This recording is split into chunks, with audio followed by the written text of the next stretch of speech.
하나님 말씀 에베소서 2장 1절로 7절까지입니다. 신약 성경 에베소서 2장 1절로 7절까지입니다. 311페이지 에베소서 2장 1절로 7절까지입니다.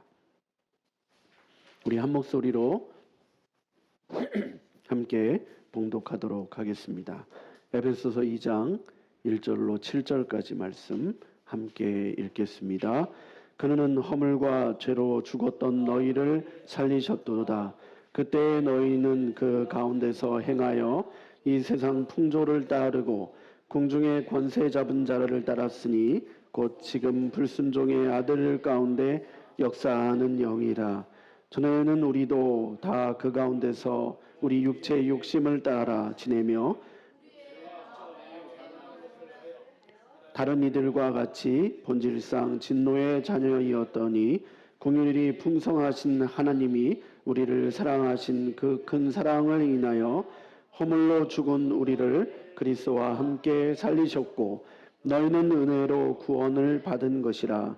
또 함께 일으키사 그리스도 예수 안에 함께 하늘에 앉히시니 이는 그리스도 예수 안에서 우리에게 자비하심으로써 그 은혜의 지극히 풍성함을 오는 여러 세대에 나타내려 하심이라. 아멘.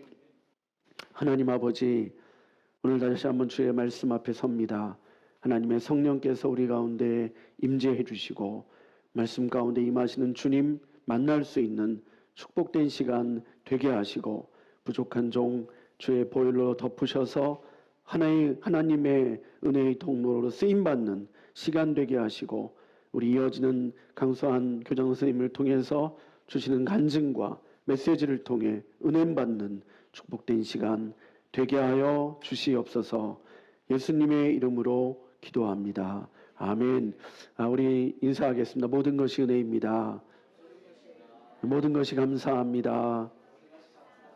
예수님으로 충분합니다. 아멘. 최종호 가톨릭대학교 정신건강의학과 교수가 계신데 긍정학교 교장으로 또 일을 하십니다. 그분이 짝퉁 긍정에 속지 말라 이런 제목의 강의를 하는 것을 제가 들은 적이 있습니다. 긍정의 의미를 보니까 이렇게 표현되고 있어요. 그렇다고 인정함, 사물의 존재 방식을 있는 그대로 승인하는 것, 그러하다고 생각하여 옳다고 인정하는 것, 이것을 긍정이다 이렇게 표현합니다. 그런데 사람들은 긍정한다는 것과 또 좋게 말하는 것, 이것을 혼동한다는 거예요. 그래서 짝퉁 긍정이라고 하는 얘기는 현실과 관계없이 지금 삶의 객관적 사실과 관계없이 항상 좋게만 생각하는, 좋게만 말하려고 하는 그런 시도들을 이야기하는 것입니다. 자신의 현실과 아픔, 고통과 연약함에 대해서 괜찮아, 잘 될 거야, 이거 문제 없어, 시간 지나면 해결돼. 물론 이것이 우리를 그 아픔으로부터 잠시 벗어날 수 있도록 만들어주긴 하지만 진정으로 그 아픔과 고통과 문제를 해결해 줄 수는 없다는 것이죠. 그러면서 이분은 긍정한다 이야기는 있는 그대로 받아들인다. 내 사실의 그 모습을 가감없이 왜곡하지 않고 그저 있는 그대로 받아들일 수 있는 바로 이 자세부터 우리의 삶의 변화가 시작된다고 이야기하고 있습니다. 지난주에 우리 경희대학교 우주탐사학과 문용재 교수님 통해서 하나님을 만난 간증을 우리가 들었습니다. 그분이 참 독특한 분이죠. 과학자답게 약 10년 동안 정말 진리가 있는가 이것을 끊임없이 여러 종교를 통해 또 수련과 명상을 통해 또 여러 고전과 고고학과 과학서적과 연구를 통해 10년 동안 탐독하는 동안 아무것도 깨닫지 못했어요. 그래가지고 마지막으로 과연 그러면 기독교의 진리가 있을까? 기독교 영성을 한번 추구해 보았답니다. 그러다가 2007년 2월 새벽에 꿈을 꾸었는데 수십 명의 사람들이 함께 길을 갔다가 자신을 향해 손가락을 향하면서 이렇게 외쳤다고 그러죠. 너는 죽었다. 너는 죽었다. 그 이야기를 듣고 깜짝 놀래. 그리고 되게 기분이 나빴답니다. 내가 왜 죽어? 근데 그것은 소위 말하는 영적 죽음에 대한 하나님의 사인이었던 거죠. 그리고 꿈에서 깨서 벌떡 일어나서 그 당시가 그 사모님의 아내가 사순절 특별 새벽 기도를 참석하고 있었는데 벌떡 일어나서 나도 갈게 하고 따라 나서면서 기도하다가 결국 하나님을 만나게 되는 그런 체험을 우리가 들었습니다. 여러분, 네가 죽었다라고 하는 이 메시지는 우리를 굉장히 기분 나쁘게 만드는 그런 메시지일지도 모르겠습니다. 그러나 오늘 함께 읽은 본문에서 성경은 우리는 죽었다 이렇게 말하고 있습니다. 여러분 이것을 긍정하면 좋겠습니다. 하나님을 떠난 인생의 현 주소가 그 상태가 죽은 존재라는 사실, 이것을 있는 그대로 받아들일 수 있으면 좋겠다 그런 생각을 합니다. 자, 오늘 성경은 우리를 영적으로 죽은 상태라고 말씀하고 있습니다. 오늘 1절 말씀 우리가 함께 읽겠습니다. 시작. 그는 허물과 죄로 죽었던 너희를 살리셨도다. 아멘.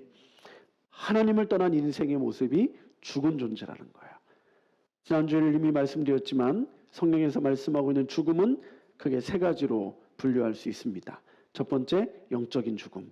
두 번째, 한 번 죽는 것은 사람에게 정해진 죽음, 육신의 죽음. 그리고 그 죽음 이후에 둘째 사망으로 일컬어지는 세 번째 죽음, 즉 영원한 불못, 영원한 천국의 그 심판대 앞에서 영원한 죽음과 고통과 지옥에 향하는 그 죽음을 의미할 것입니다. 오늘 에베소서 2장에서 허물과 죄로 죽었던 너희라고 표현할 때 이 죽었다는 것은 영적인 죽음을 의미하는 것이죠. 우리가 하나님을 떠나 있는 존재는 영적으로 죽은 존재다 이렇게 말씀하고 있습니다. 즉 영적인 죽음을 통해 하나님과 교제할 수 없는, 하나님과 교통할 수 없는, 하나님을 만날 수 없는 그런 존재로 우리가 살아가게 되고 하나님 없이 해결받을 수 없는 깊은 외로움과 공허와 허무 속에 방황하고 있는 그 삶이 바로 오늘 우리의 삶이다라고 말씀하고 있는 것이죠. 자, 여러분 그러면 우리가 허물과 죄로 죽었던 우리의 모습, 그 상태는 어떤 상태였을까? 오늘 2절로 3절 말씀을 우리가 함께 읽겠습니다. 2절로 3절 시작. 그때 너희는 그 가운데서 행하여 이 세상 풍조를 따르고 공중의 권세 잡은 자를 따랐으니 곧 지금 불순종의 아들들 가운데서 역사하는 영이라. 전에는 우리도 다 그 가운데서 우리 육체의 욕심을 따라 지내며 육체와 마음에 원하는 것을 하여 다른 이들과 같이 본질상 진노의 자녀이었더니. 아멘.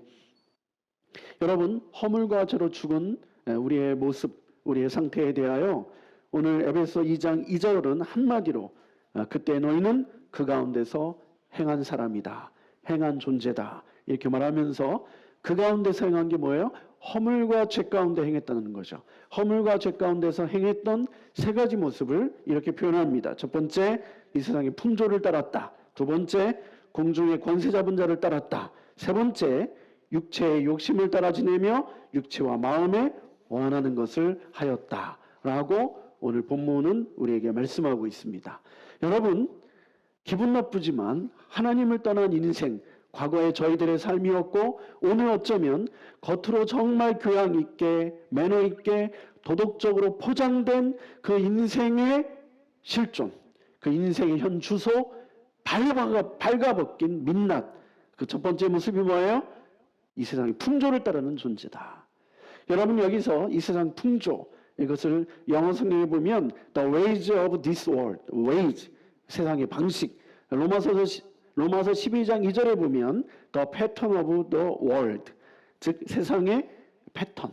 그러니까 세상의 방식, 세상의 길, 세상의 패턴을 따라 사는 사람이 아니 내가 의지적으로 결정한 게 아니라 그거를 따를 수밖에 없는, 끌려가고 있는 그 노예로 사는 우리의 삶을 말씀하고 있습니다.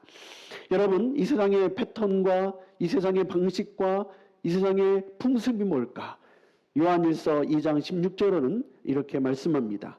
이는 세상에 있는 모든 것이 육신의 정욕과 안목의 정욕과 이생의 자랑이니 다 아버지께로부터 온 것이 아니요 세상으로부터 온 것이다. 여러분, 세상이라고 표현할 때 성경은 긍정적 의미의 세상이 있습니다. 요한복음 3장 16절을 보면 하나님이 이처럼 세상을 사랑하사, 하나님이 창조하신 피조세계 전체는 우리가 사랑해야 될, 그리고 아끼고 소중하게 여겨야 될 세상인 것이죠. 그러나 요한일서 오늘 2장에서 말씀하고 있는 세상은 인간이 범죄함으로 말미암아 이 죄로 말미암아 더럽혀진, 죄로 말미암아 어두워진 그 세상의 문화, 세상의 패턴, 세상의 방식을 의미합니다. 근데 그 세상은 뭐로 가득하다? 육신의 정욕. 여러분, 여기서 육신의 정욕이라고 하는 얘기는 1차적으로 음란한 성적 욕망, 그리고 두 번째 더 많이 소유하고 싶은 탐욕, 이것으로 가득한 것이 세상이다. 두 번째 안목의 정욕, 눈으로 범죄하는 거죠.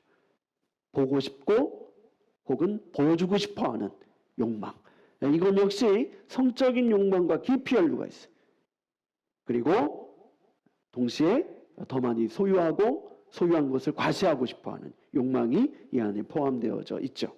이생의 자랑, 내가 소유했거나 내가 이룬 업적에 대한 과시하고 싶어하는, 자랑하고 싶어하는, 떠벌리고 싶어하는, 이것은 내가 공개적으로 막 떠들지 않더라도 내 행하는 행위의 동기가 뭔가 과시하고 싶고 자랑하고 싶어하는 이 욕망으로부터 출발하는 육신의 정욕, 안목의 정욕, 이생의 자랑이 바로 이 세상의 패턴, 이 세상의 문화에 깊이 뿌리내리고 있는 모습이다라고 성경은 우리에게 말씀하고 있습니다. 바로 이 세상의 풍조, 이 세상의 패턴, 이 세상의 풍속을 따르는 자가 하나님을 떠난 영적으로 죽어있는 우리의 삶의 모습이다 라고 성경은 말씀합니다. 두 번째, 공중의 권세 잡은 자를 따랐다.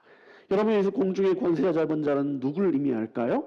바로 이 세상 신, 이 세상을 다스리는 어둠의 영을 의미하는 것이죠. 그리고 그 본문 이어지는 말씀을 보면 그 공중 권세 잡은 자를 뭐라고 표현해요?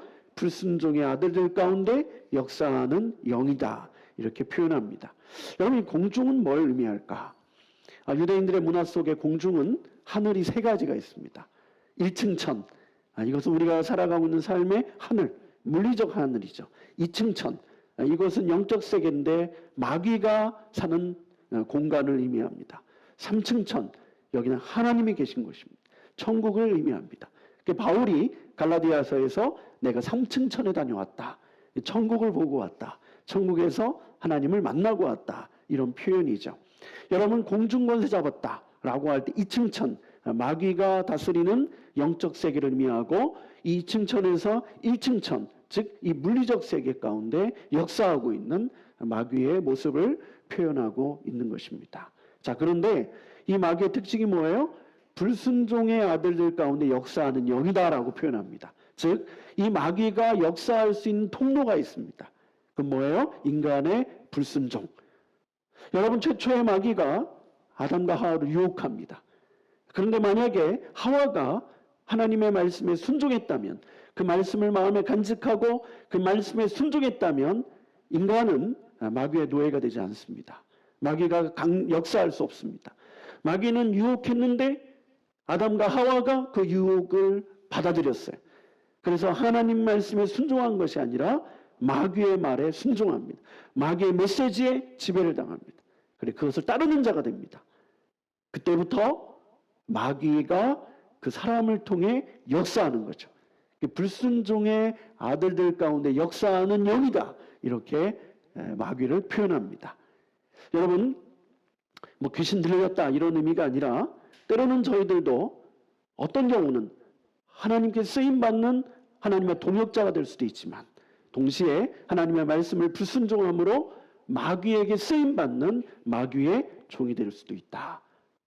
더군다나 하나님을 떠난 영적으로 죽어 있는 삶은 바로 기분 나쁘지만, 정말 받아들이기 싫을 수 있지만, 인정하기 어렵겠지만 마귀의 지배를 받는 삶이다 라고 하나님을 떠난 인생의 상태를 오늘 성경은 말씀하고 있는 것입니다.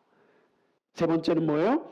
육체의 욕심을 따라 지내며 육체와 마음에 원하는 것을 행했던 존재라고 오늘 에베소서 2장에서 말씀하고 있습니다. 여러분, 여기서 육체의 욕심이란 뭘까요?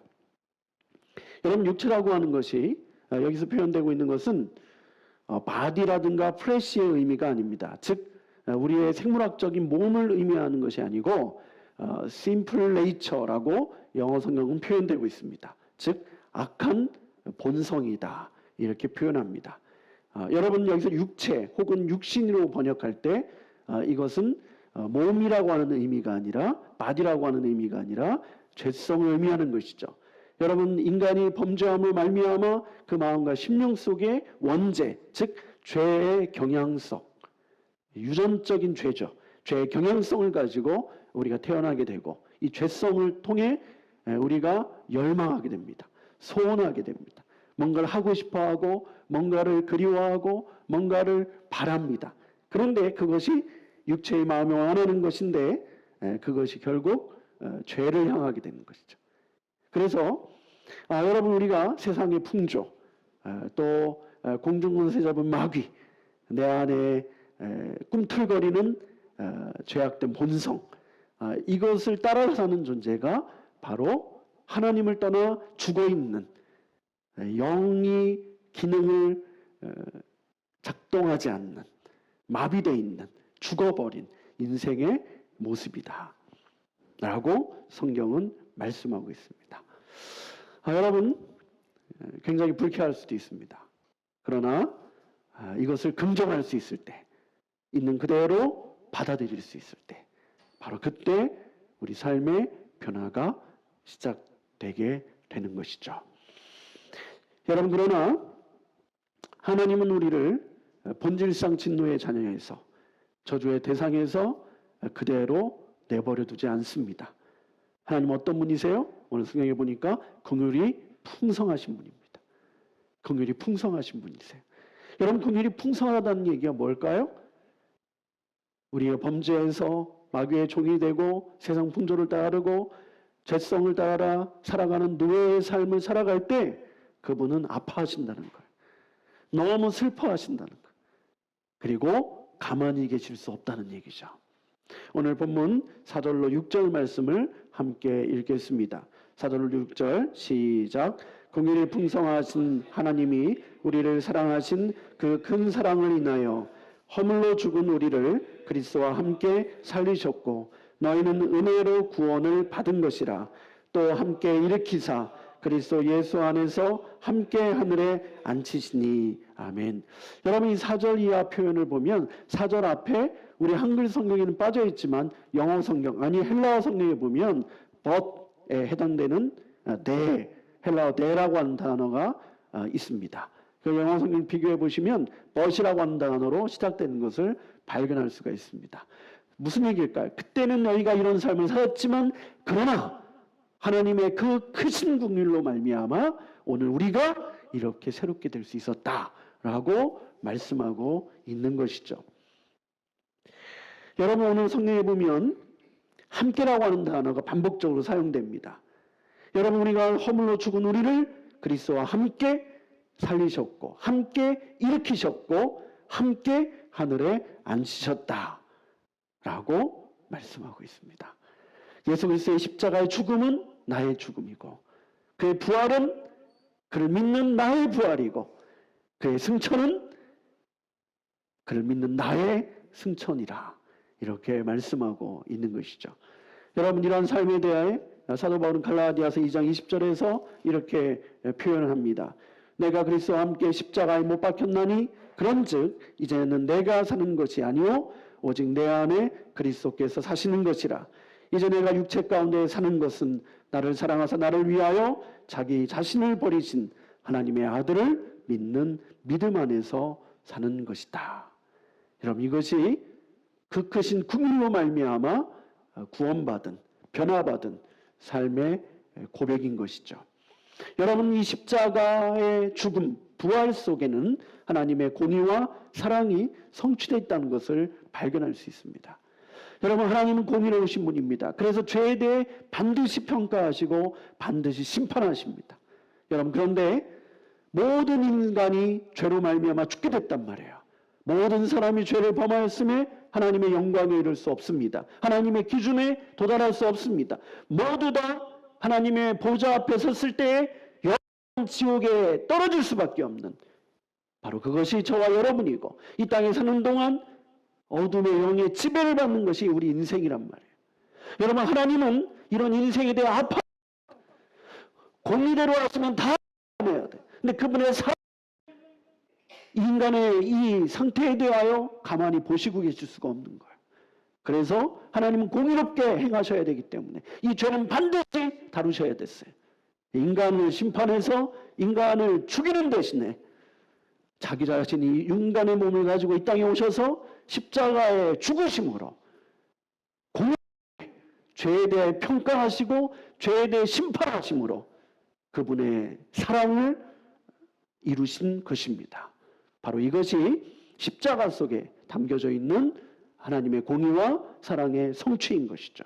여러분, 이 하나님의 공의, 하나님의 사랑에 말미암아 오늘 저와 여러분이 그리스도와 함께 죽고 그리스도와 함께 살고 그리스도와 함께 누릴 수 있는 그런 존재가 되었다라고 말씀하고 있는 것입니다. 얼마나 감사한 일인지. 우리가 구원받은 것은 은혜로 된 것이다 라고 오늘 성경은 우리에게 또 고백합니다. 은혜는 뭐예요?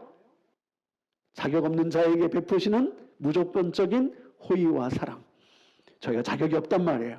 그러나 하나님께서 자격이 있다고 주시고, 그리고 큰 사랑을 베푸셔서 하나님의 자녀로, 아들과 딸로 우리를 영접해 주신 것입니다.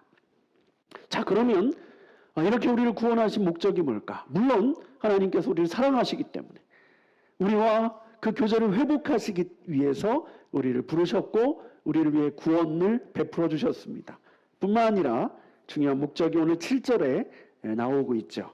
오늘 함께 읽습니다. 에베소 2장 7절 함께 읽습니다. 시작. 이는 그리스도 예수 안에서 자비하심으로써 그 은혜의 지극히 풍성함을 오는 여러 세대에 나타내려 하심이라. 아멘. 여러분, 하나님의 그 자비하심으로써 그 은혜의 지극히 풍성함을, 하나님의 그 사랑을, 하나님의 그 긍휼을 오는 여러 세대 가운데 나타내기 위해, 전파하기 위해, 증거하기 위해 오늘 저와 여러분에게 먼저 사랑을 베푸시고 먼저 구원해 주셨다. 아멘. 여러분, 저와 여러분이 어떤 자격이 있어서 정말 잘나서 그런 게 아니라 하나님께서 우리를 먼저 사랑하신 것은 아직 구원받지 못한, 아직 하나님의 사랑을 알지 못하는 사람에게 그 사랑을 나누라고, 그 사랑을 알게 하라고 우리를 먼저 건져주셨다라고 말씀하고 있는 것입니다. 여러분, 이번 총선에서 국회의원에 당선된 사람 중에 화제가 된 인물이 한 분이 있습니다. 부산 해운대 을에 당선된 김미애 당선인입니다.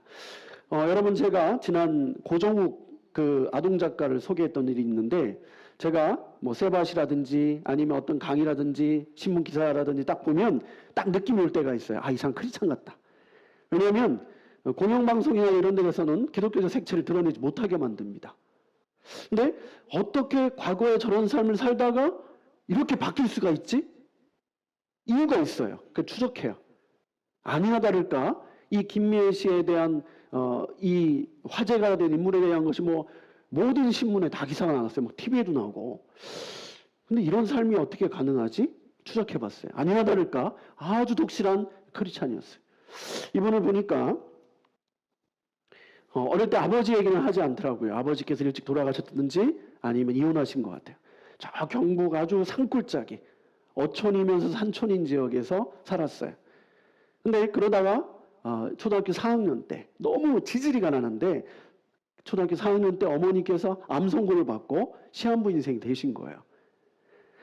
그래가지고 그때부터 교회를 다니기 시작했답니다. 어머니께서 마지막 지푸라기라도 잡는 심정으로 하나님 앞에 예배하고 뭐 모든 예배람 예배 다 참석하고 기도하고 막 부흥회도 쫓아다니시고 그러면서 기적적으로 4년 동안 그 생애가 연장이 돼요. 근데 그러다가 결국 어머니께서 4년 후에 돌아가시고 말았어요. 중학생 때. 혼자가 된 거죠.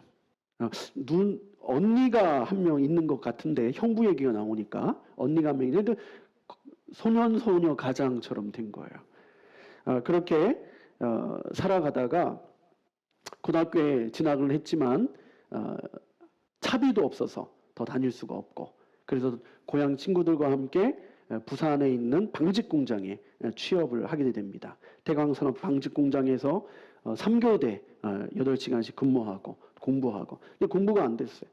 어릴 때는 공부를 참 잘했답니다. 근데 꿈이 사라져 버린 거죠. 꿈이 좌절돼 버린 거예요. 더 공부를 할 수 없고 어머니가 아픈 걸 보면서 의사가 되고 싶었어요. 치료해 주고 싶었거든요. 근데 모든 꿈이 좌절돼 버리고 공장에서 일하고 있는 그런데 도저히 이런 삶을 더 살고 싶지 않은 거예요. 그래서 이제 20대가 되고 청년이 됐을 때 잡화점을 하나 차립니다. 그 초밥집을 차리고 자기가 그동안 방직 공장 다니면서 악착같이 모은 돈 가지고 시작한 거죠. 성공하고 싶었대요. 하나님을 떠났어요. 열심히 살았대요. 새벽에 일어나서 부산 시장에 가가지고 시장을 보고 12시까지 일하고 그래서 정말 돈을 모았답니다. 자가용도 멋진 거 사고 말 그대로 화려한 싱글이 돼서 여행도 다니고 돈도 정말 많이 벌고 근데 너무 공허하고 허무했대요. 그래서 그 가게가 끝나면 그 허무함을 달랠 길이 없어서 술로 노래로 춤으로 뭐 이렇게 살다가 근데 집을 잡았는데 그 집이 옆에가 교회예요. 그래갖고 어릴 때 이분이 교회를 많이 다녔잖아요. 찬송을 많이 불렀잖아요.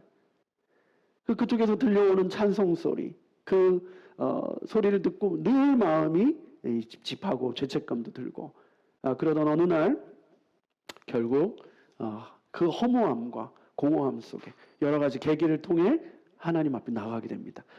첫날 예배 드리러 자발적으로 나갔는데 11시 예배부터 막 눈물이 쏟아지기 시작하는 거예요. 펑펑 울고 점심 먹고 오후에 청년 모임 가서 울고 또 저녁 예배 드리면서 울고 또 끝나고 또 모임하면 또 울고 그래서 울고 하면서 12시쯤 집에 들어왔답니다.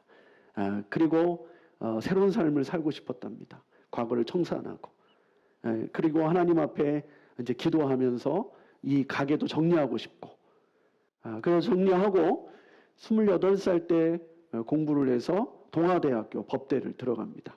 그리고 공부를 열심히 해가지고 이분이 졸업을 하고 사법고시를 패스하고 37세에 변호사가 됩니다. 그리고 자기가 살아왔던 삶의 여정들이 있잖아요. 그래서 너무 가난하고 힘들고 어려운 사람들에 대한 깊은 긍휼이 있는 거예요. 그리고 또 그 언니의 자녀가 무슨 문제가 있어갖고 그 아이를 데려다 키운답니다.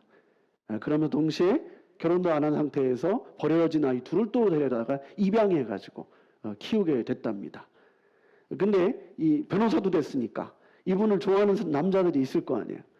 근데 결혼을 못했답니다. 그 이유가 처녀가 3명이나 되는 입양한 아이들이 있는 거예요. 이 아이들을 친한 아이들로 받아줄 수 있는 남자가 없는 거죠.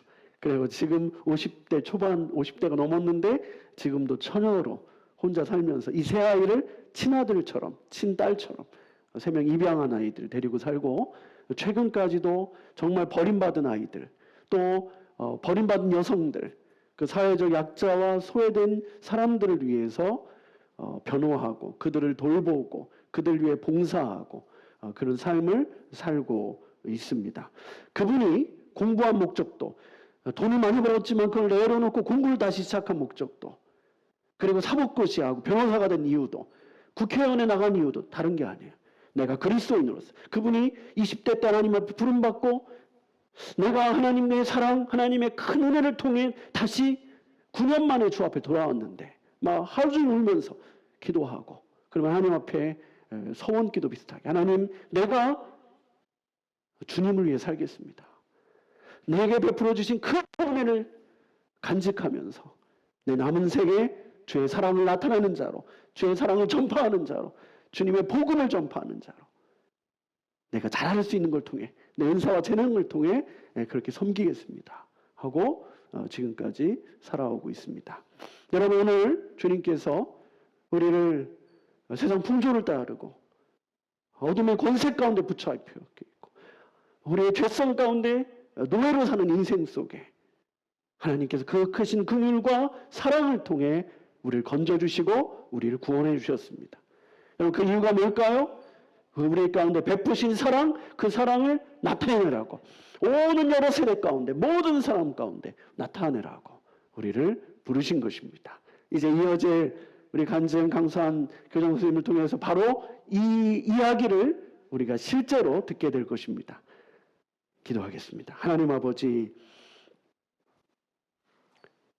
우리의 하나님을 떠난 인생의 모습을 정직하고 솔직하게 겸손하게 인정하고 우리가 죄 가운데 죽을 수밖에 없었던, 때로는 어두운 가운데 붙잡혀 있었던 세상 풍조를 따르는 인생이었음을 고백하며 그 크신 사랑과 긍휼 앞에 나올 수 있는 자들 되게 도와주시고 우리를 그렇게 큰 사랑으로 구원해 주신 주의 사랑에 감사하여 주의 사랑을, 그 긍휼을 많은 사람들에게, 오는 여러 세대에게 증거하고 나타내는 자로 살게 하여 주시옵소서.